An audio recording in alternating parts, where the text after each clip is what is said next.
पूर्व संस्कृत सामान्यम दशम कक्षाएं के अंतर्गत पढ़ेंगे और समझेंगे। चलिए आज का हमारा जो पठन पाठन का विषय है वह है, बहुत अच्छा विषय है, वह है पाठ चतुर्दश समयस्य सदुपयोग संवाद है। ये समय का अच्छा उपयोग और ये संकलित है, ठीक है। फिर ये पाठ परिचय इसमें दिया हुआ है। तो इस प्रकार से समयस्य सदुपयोग है यानी समय का अच्छा उपयोग। कुछ व्यक्ति होते हैं जो समय का बहुत अच्छा उपयोग करते हैं, जो कुछ व्यक्ति होते हैं जो समय का उपयोग अच्छा नहीं करते हैं। आज हम इसी विषय को पढ़ेंगे। तो ये संकलित है और ये संवाद है। बहुत भाग्यों से ही मानव जीवन प्राप्त होता है और यह जीवन देवताओं के लिए भी दुर्लभ है। जीवन की उन्नति के लिए आलस्य को छोड़कर दिन रात अच्छे कार्य करने चाहिए, क्योंकि गया हुआ समय जो होता है वो समय वापस नहीं आता। इस पाठ में संवाद के माध्यम से समय का जो महत्व है वो प्रतिपादित किया गया है। समय का महत्व क्या है, प्रतिपादित किया गया है। चलिए इसके बाद हम पढ़ेंगे, इसको आगे समझेंगे। तो समय का जो महत्व है वो बताया इसमें गया है। अब इसके थोड़े से भावार्थ को और इसके अनुवाद को भी समझेंगे। जैसे बच्चे यहाँ पर पूछ रहे हैं प्राचार्य से, अपने आचार्य से पूछ रहे हैं और वार्तालाप कर रहे हैं समय के विषय में। आज हम जो पढ़ रहे हैं वो क्या पढ़ रहे हैं, समय के विषय में चर्चा कर रहे हैं। जैसे आचार्य है छात्र, मानव जीवनस्य उन्नति अति महत्वपूर्णम किम भवति। तो छात्रा यहाँ पर आचार्य बोल की मानव जीवन उन्नति अति महत्वपूर्ण क्या भवति, कि मानव जीवन की उन्नति के लिए सबसे अधिक महत्वपूर्ण क्या होता है। आचार्य यहाँ पर ये इसका जो अनुवाद है। छात्रा परिश्रम अध्ययन करोत्तम समय इत्यादय है ना। तो यहाँ पर आचार्य क्या कहते हैं, आम मानव जीवनस्य उन्नति विभिन्नानि महत्वपूर्णानि अंगानि सन्ति किंतु तेषु समयस्य सदुपयोग अर्थात सत्सु कार्य उपयोग महत्वपूर्ण वर्तते। छात्रा कथम एतत् आचार समयो हि अन्येषां वस्तूनाम् अपेक्षा अधिक महत्वपूर्ण अधिकस्य मूल्यवान वर्तते। अन्यानि वस्तूनि विनष्टानि पुनरपि लब्धुं शक्यते पर समयो विनष्टो न केनापि उपायेन पुनः परावर्तितुं शक्यते। यस्य आयुषो युवा अंशः निरर्थकः गतः सा गतः एव, है ना। यहाँ पर तो छात्र मानव जीवन की उन्नति के लिए सबसे अधिक महत्वपूर्ण क्या होता है, मानव जीवन की उन्नति सबसे अधिक महत्वपूर्ण। तो सभी छात्र क्या करते हैं, सभी छात्र परिश्रम अध्ययन परोपकार समय इत्यादि। आचार्य ने कहा हाँ मानव जीवन की उन्नति के लिए विभिन्न महत्वपूर्ण अंग हैं, किंतु उनमें समय का सदुपयोग अर्थात अच्छे कार्य का उपयोग क्या है, महत्वपूर्ण। सभी छात्र कैसे हो सकता है, आचार्य समय ही अन्य वस्तुओं की अपेक्षा महत्वपूर्ण है और अधिक मूल्यवान है। समय अन्य वस्तुओं को नष्ट होने पर फिर से भी प्राप्त कर सकते, परंतु समय नष्ट होने पर किसी भी उपाय से नहीं लौटा सकते। जिसकी आयु का जितना आयुष्य भाग व्यर्थ गया वह गया ही, ठीक है। इस प्रकार से समय व्यक्ति के जीवन में बहुत महत्व रखता है। यदि समय को हम गवा देते हैं, समय से कोई चीज नहीं करते हैं, तो फिर क्या होता है कि समय किसी का इंतजार नहीं करता, क्योंकि समय बढ़ता है। इसलिए प्रत्येक मानव के जीवन में समय का बहुत ज्यादा महत्व होता है। चलिए आगे बढ़ते हैं।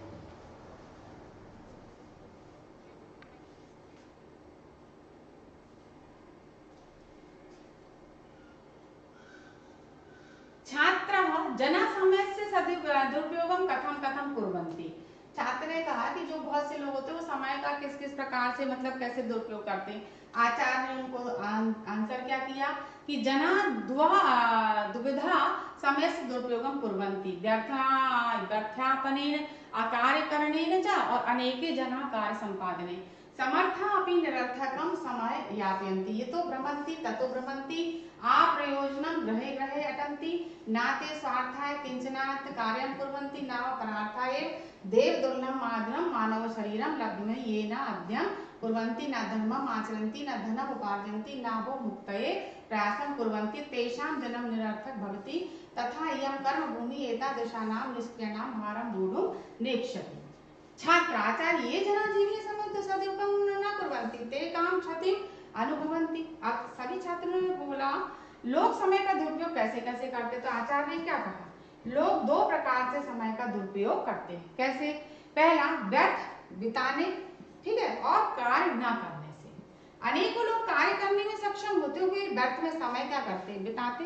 है ना, किसी के पास मतलब जबरदस्ती कहीं भी इधर।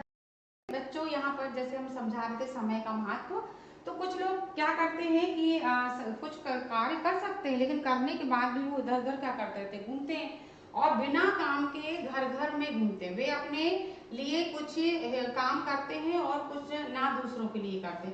अच्छा, वो अपने लिए भी कुछ काम नहीं करते और दूसरों की भी कोई सहायता या काम नहीं करते हैं। इस प्रकार से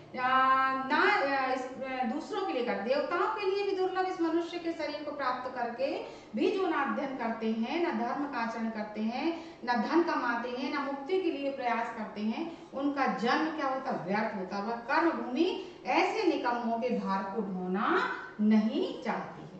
भाई जो कुछ करते ही नहीं, इतना अच्छा मानव शरीर मिला है, अपने समय को बर्बाद करते हैं, तो कर्म भूमि भी निकम्मों के भार को ढोना नहीं चाहती। सभी छात्र आचार्य जो लोग जीवन में समय का सदुपयोग नहीं करते, वे किस क्षति हानि का अनुभव करते हैं, ऐसा उन्होंने पूछा। चलिए, आचार्यदृशा जनः केभ्यः अपि न रोचन्ते नाम कश्चित् आश्रमेव दातुमिच्छति सा तत्रैव गच्छति ततः एव वहि निष्कृते सर्वत्र तिरस्कृतो भवति किमधिकं पितरौ अपि एतादृशं तनयं नाभिदन्तनः कः पुनरन्येषां बन्धु बान्धवानां वार्ता। छात्र, आचार्य जना जीवने समय सदुपयोगं कुर्वन्ति तेषां जीवनं कथं भवति। आचार्य जना कदापि समय दुरुपयोगं न कुर्वन्ति, सदैव कार्यसंलग्नाः तिष्ठन्ति, न च परिश्रमात् आत्मनं गोपयन्ति, तेषां सुखे निर्वाहो भवति, ते यत्र गच्छन्ति तत्र साधनं रक्षन्ते, गृहे बहिष्ठ सर्वत्रैः समानरूपेण अभिनन्दन्ते, सर्वे एव तेषां सहयोगेन विक्षन्तन्ति, तादृशः एव च कर्मवीरः जनाः समाजे सर्वत्र समाद्रियन्ते श्रेष्ठ पदं च लभन्ते। है ना, तो इस प्रकार से उन्होंने जो बच्चे हैं, वो जो छात्र और आचार्य का जो संवाद चल रहा है वो पूछ रहे हैं। अब आचार्य, ऐसे लोग किसी के द्वारा भी पसंद नहीं किए जाते, ना कोई सहारा ही देना चाहता है, वह जहां भी जाता है वहां से बाहर कर दिया जाता है और सभी जगह अपमानित होता। अधिक क्या कहें, माता पिता भी ऐसे पुत्र को पसंद नहीं करते, फिर दूसरे भाई बंधुओं की तो बात ही क्या है। इस प्रकार से उन्होंने कहा। चलिए आगे पढ़ते हैं। सभी छात्र आचार्य, जो लोग जीवन में समय का सदुपयोग करते हैं उनका जीवन कैसा होता है। आचार्य क्या बोल रहे हैं, भाई जो लोग मतलब लोग कभी भी समय का दुरुपयोग नहीं करते और आप सदैव अपने काम में लगे रहते हैं, तो उनका कैसा, तो ना परिश्रम से अपने आप को छिपाते हैं, उनका सुख से निर्वाह होता है, वे जहां जाते हैं वहीं अपने सम्मान की रक्षा करते हैं, घर और बाहर सभी जगह समान रूप से सम्मानित होते हैं, सभी उनका सहयोग चाहते हैं और वैसे ही कर्मवीर व्यक्ति समाज में सभी जगह सम्मानित होते हैं तथा ऊंचे स्थान को प्राप्त करते। देखो, जो समय से जो समय का पालन करते हैं और जो समय का अपना समय से सब कार्य को करते हैं और समय को बर्बाद नहीं करते हैं, इधर उधर नहीं घूमते हैं और दुरुपयोग नहीं करते हैं समय का, ऐसे लोग अपने मतलब क्या करते हैं, सम्मान की रक्षा करते हैं और बाहर सभी जगह समान रूप से सम्मानित होते हैं। और इस प्रकार से सभी उनका क्या चाहते हैं, सहयोग चाहते हैं और वैसे ही कर्मवीर व्यक्ति समाज में सभी जगह क्या होते, सम्मानित होते हैं और ऊंचे स्थान को वो प्राप्त करते हैं। इस प्रकार से आचार्य ने उनको समझाया।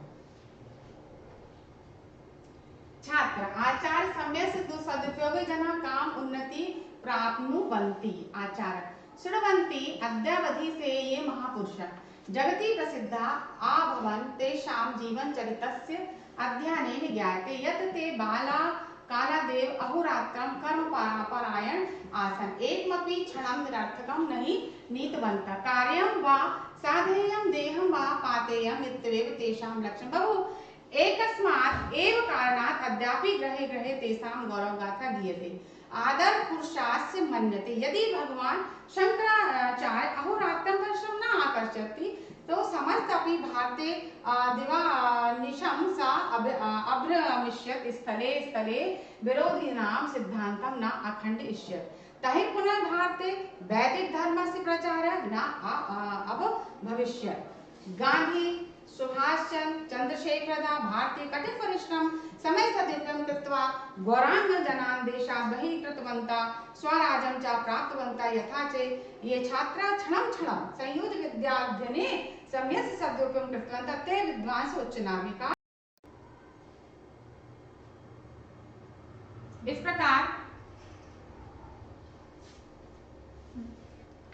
प्रकार सभी छात्र जो है आचार समय के सदुपयोग से मतलब किन लोगों को जो है कौन लोग उन्नति को प्राप्त करते हैं, ऐसा वो पूछ रहे। तो आचार्य ने क्या कहा, सुनो, आज तक जो महापुरुष संसार में प्रसिद्ध हुए या जिन्होंने अपने मतलब उन्नति को जिन्होंने प्राप्त किया है ना, तो उनके जीवन चरित्र के अध्ययन से ज्ञात होता है। क्या ज्ञात होता है कि वे बचपन से ही दिन रात कर्मशील थे, यानी वो अच्छे कर्म उन्होंने किए और एक क्षण भी व्यर्थ उन्होंने समय को नहीं बिताया। इस प्रकार उन्होंने कहा कि बचपन से ही दिन रात कर्मशील थे, एक क्षण भी व्यर्थ नहीं बिताया, या तो कार्य पूरा करूंगा या शरीर नष्ट करूंगा। यही उनका क्या था, यही उनका लक्ष्य था।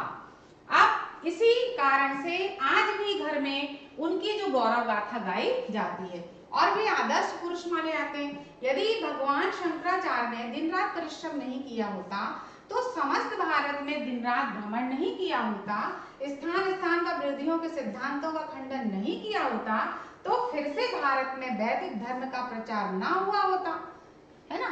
तो भाई जो महापुरुष होते हैं, जो संत पुरुष होते हैं या जो कर्मशील लोग होते हैं, वो समय को वो नष्ट नहीं करते, वो अपने कर्म को क्या करते रहते हैं, अपने कर्म को करते रहते हैं। और कर्म में लगा हुआ व्यक्ति उसका समय कभी बर्बाद नहीं होता, वो दुरुपयोग ही नहीं करता। इसलिए हमें हमेशा समय की महत्ता को समझते हुए समय का सदुपयोग करना चाहिए। चलिए, इधर पे गांधी जी, सुभाष चंद्र, है ना, चंद्रशेखर आदि भारतीयों ने कठिन परिश्रम से समय का क्या किया, सदुपयोग करके अंग्रेजों को देश से बाहर किया और स्वराज प्राप्त किया। और जिन छात्रों ने क्षण क्षण जोड़कर विद्या के अध्ययन से समय का सदुपयोग किया, वे विद्वान उच्च नागरिक अधिकारी बने। भाई जो छात्र भी समय का सदुपयोग करते हैं, दुरुपयोग नहीं करते हैं समय का, समय की महत्ता को समझते हैं, शिक्षा के महत्व को समझते हैं, वो अपने समय को नष्ट नहीं करते हैं और फिर वो आगे चलकर अपने भविष्य में कोई अच्छा मतलब बहुत उच्च कोई अच्छा नागरिक या अच्छे अधिकारी बनते हैं, है ना, विद्वान बनते हैं या अच्छा नागरिक बनते हैं।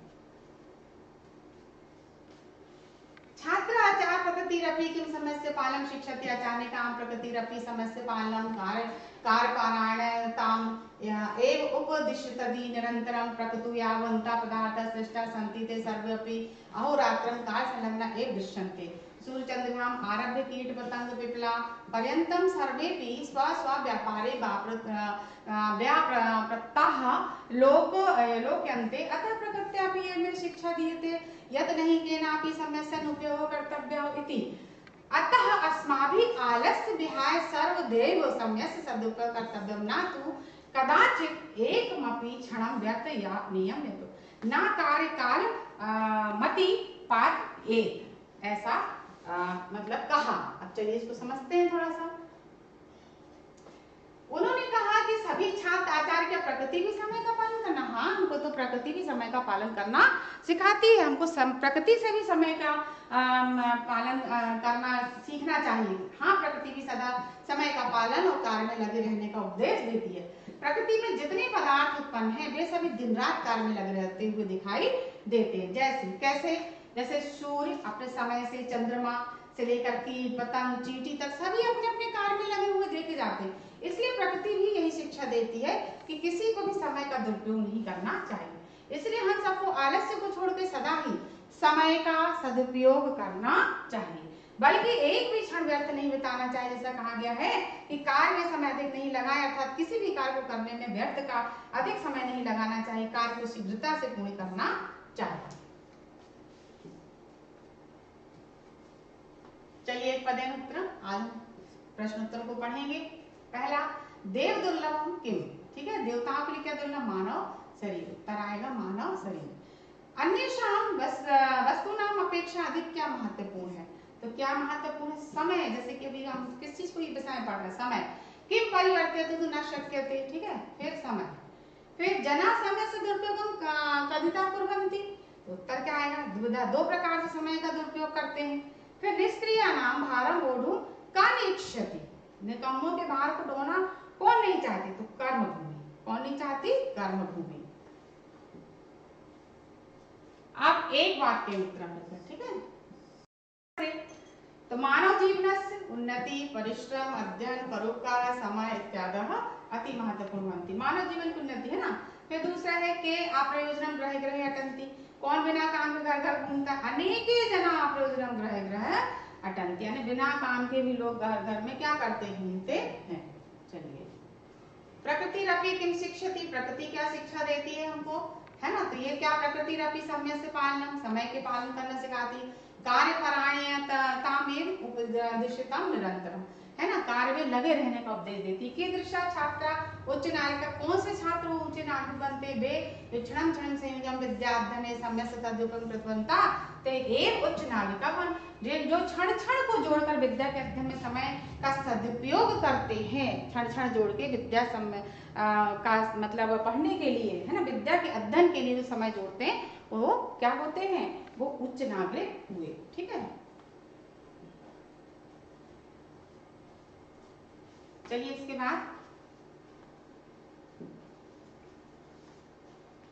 अधोलिखित प्रश्नानां जना समय दुरुपयोगम कथम कुर्वन्ति, लोग समय का दुरुपयोग कैसे करते हैं? जैसे बताया दो समय प्रकार से करते हैं। जना दुविधा समय सदुपयोगम कुर्वन्ति, यदर्थ आपने आकार करणेन च अनेके जना कार्य संपादने समर्थनार्थं समयं यापयन्ति तो भ्रमन्ति ततो भ्रमन्ति अप्रयोजनं ग्रहे ग्रहे अटन्ति, ना ते स्वार्थाय एवं किंचित कार्य कुर्वन्ति, ना वो अपना काम करते ना वो दूसरों का काम करते हैं।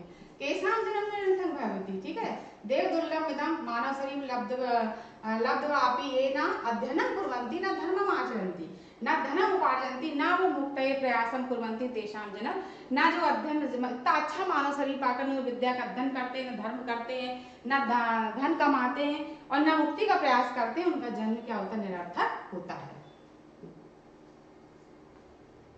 के जना सर्वतिरस्कार, कौन लोग तिरस्कार होते हैं? ये जना कार्य न कुर्वन्ति ते जना सर्वतिरस्कार भवन्ति। प्रदत्त शब्द रिक्त स्थानी पूर्णतः, ये रिक्त स्थान ये जो दिए हैं तो सबसे पहला आता है अन्येषां वचन अपेक्षा क्या, तो आपको मालूम होना चाहिए समय। कर्मभूमि भारम बोधि निक्षति, किसका? निष्क्रिय नाम, जो निष्क्रिय होते। पितरौ अपि एतादृशम, है ना, खाली स्थान नाभिनन्ता, तो तनयम, खाली स्थान बा साधयामि, तो क्या आएगा? कार्यम। ठीक है, फिर इसके बाद दिया है सर्वे एक तेषाम इक्षन्ति, तो क्या आएगा यहाँ पर? यहाँ पे सर्वे एव तेषां खाली स्थान इक्षयन्ति, तो क्या आएगा? सहयोगे, सहयोगम, क्या आएगा? सहयोगम। ठीक है, यथा योग्यम योजयत, अब यहाँ पर जो सही है उसके विषय में आपको लगाना। कार्यम साधेयम, क्या आएगा? पहले का जो दिया ना का क्या आएगा यहाँ पर? देह व पातेय। फिर अधिक मूल्यवान क्या था? आप लोग को सबको मालूम होगा अधिक मूल्यवान क्या है? समय। फिर है ना कार्य मतलब ना कार्य कालम, है ना, तो पहले क्या आएगा? अति पाते।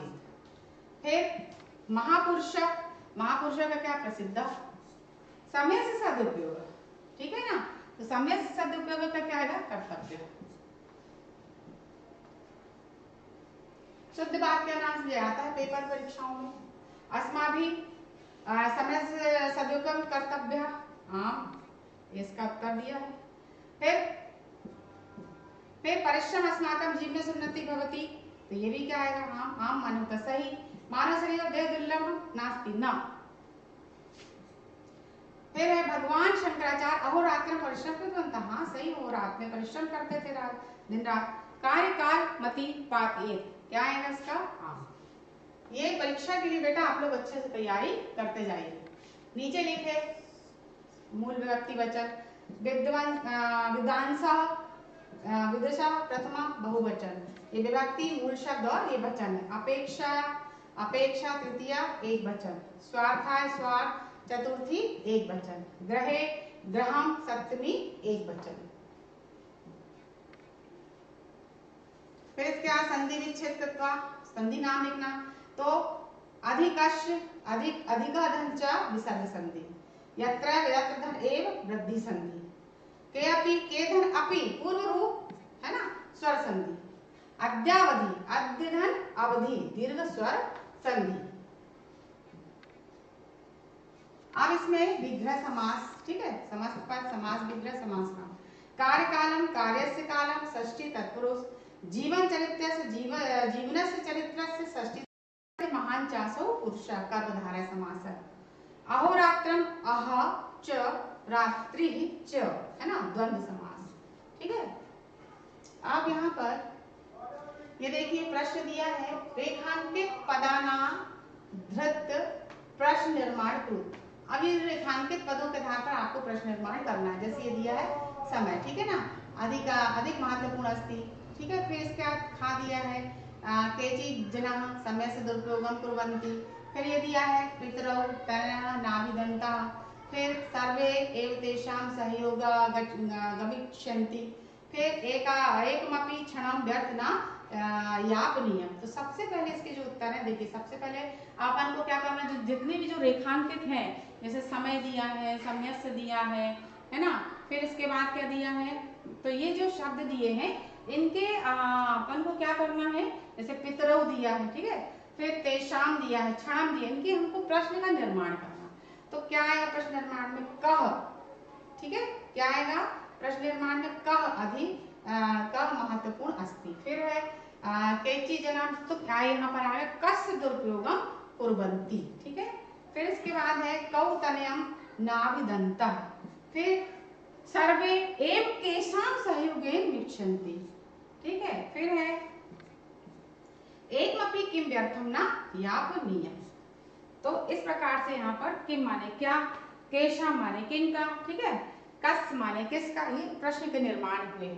अब इस प्रकार बच्चों हमने यहाँ पर आपको जो समय सदुपयोग वाला पाठ था बहुत अच्छे से पढ़ाया और आपको समझ में आया होगा बच्चों। और एक बात मुझे आप लोगों से, जो 10वीं के बच्चे हैं जो संस्कृत पढ़ रहे हैं, आप बच्चों जो संस्कृत में बार बार बोलते हैं, परीक्षा की अच्छे से तैयारी करिए, प्रश्नोत्तरों को याद करिए, एक पदेन एक वाक्य में रिक्त स्थान, खाली रिक्त स्थान और जो क्रम संयोजन है, अपठित गद्यांश है, गद्यांश पद्यांश है, और जो निबंध पत्र लेखन है, इनको भी आप लिख कर याद करिए। जो श्लोक है उनको कम से कम आप 4-5 श्लोकों को याद करिए, क्योंकि जो पेपर में श्लोक आते हैं आप उनको नहीं लिख सकते, इसलिए आपको अलग से याद करना पड़े।